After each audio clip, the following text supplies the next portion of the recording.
Hello friends, today we're going to learn about Android activities. In this, we're going to deep dive into creation, setup, and lifecycle management of an activity. So first, we'll know what is an activity. An activity represents a single focused task that the user can perform within an Android application. It is displayed as a screen containing the user interface, components, and facilitate interactions. So after that, we'll learn how we create and set up Android activity. So understanding how to create and set up an Android activity is crucial for providing a functional user interface in your application. So by extending app compat activity, we can create an activity. So to create an activity, extend the compat activity class in your Java or Kotlin code. This forms the backbone of every screen in Android application, enabling developers to define core functionality and behaviors associated with that. So we can see this in code how we can make a class as an activity by extending app compat activity. So as you can see, I have created a class which name is main activity. So currently it's a simple class. So to make it an activity, as we discussed, we have to extend app compat activity. So by extending this class with app compat activity, this we are able to make this class as an activity.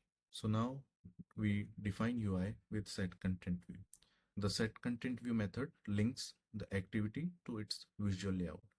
This is typically done using XML layout files, allowing developers to design intricate user interfaces while separate design from code. So we'll see this also from, so as you can see here, I have created one XML file which consists only a text, constraint layout, and text inside it. So this is activity underscore main XML file. Now we want to link this layout to our class which we extend with app compat activity to make it an activity. So now how we can attach the particular XML layout to our activity. So for that we need to extend the onCreate method of an activity.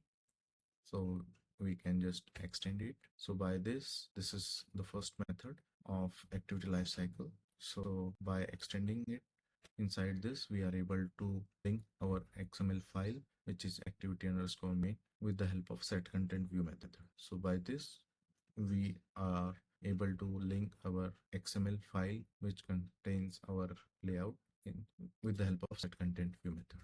So now we'll see how we can register our activity in Android manifest.xml file. So every activity must be declared in Android manifest.xml file, which ensures activity is recognized by the system and can be instantiated when required during app's lifecycle. So we can see this through code. So we have created this activity and attached our layout with the help of set content view. Now we make this activity visible to our system Android application. So you can see we have created an activity tag, and inside that we have, with the help of name tag, we have added entry of our main activity. So this is the fully fleshed activity. If we can control command click on this, we can see that it will navigate us to our main activity. So by means that it able to recognize or identify our main activity, and this intent filter will indicate that this is our main activity and it will get launched first whenever we launch our app. So by this we able to make our main activities entry inside our Android manifest file. After that we'll see life cycle of activity and how it's managed.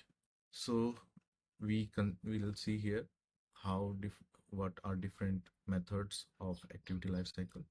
So an activity transitions through various states during its life cycle, which includes onCreate, onStart, onResume, onPause, onStop, onRestart, and onDestroy. So each method provides hook for managing resources, user interfaces, and app behavior across state and enhancing user experience and performance. So we'll now check each method in detail. So onCreate method initially, as we have already created our onCreate expo onCreate method inside our activity to inflate our UI, which is our XML layout with the help of set content view. So by definition also similar thing, the onCreate method initializes the activity, setting up the UI components defined in XML layouts. This method is crucial for allocating resources and performing one-time initialization logic when the activity is created. So other method is onStart. OnStart method indicates the activity is about to become visible to the user. So now we'll override our second method inside the activity, which is onStart. So we can now override onStart. So now we have overridden our onStart method, which activity uses to make activity visible to the user. So the next method is onResume method is triggered when the activity comes to the foreground and gains focus. So now we'll override the onResume method. So here activity gains focus and visible to the user. So we'll add log to it.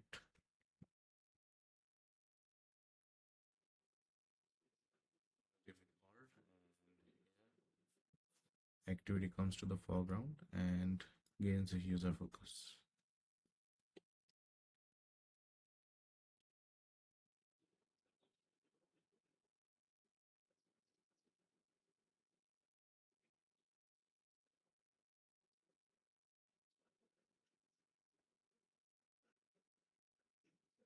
After that, this method is onPause. So this method gets called when activity is partially obscured by another activity that allows the activity to save data and stop ongoing process. So now we'll override our onPause method.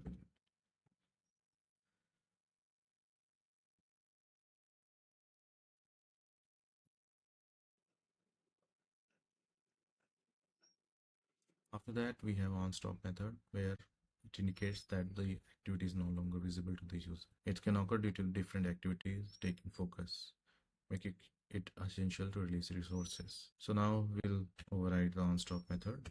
So we have overridden method and added log to it.